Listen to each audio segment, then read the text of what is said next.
Good day, Ma'am and Sir. My name is Emily Labutong. I was born on April 22, 1988, and I am a 36 years old single parent blessed with two kids ages 18 and 11 years old.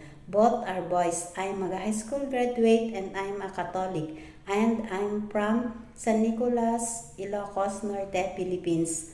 I have a working experience in Kuwait for 2 years and 5 months, serving 5 members of the family. My duties are taking care of the children, cooking, washing clothes, iron, washing dishes, and taking care of one dog.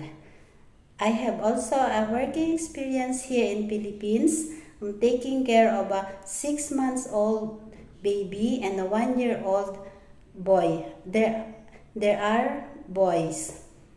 And also, I'm helping the other helper to cook, washing dishes, washing clothes, and also cleaning in the house. To my future employer,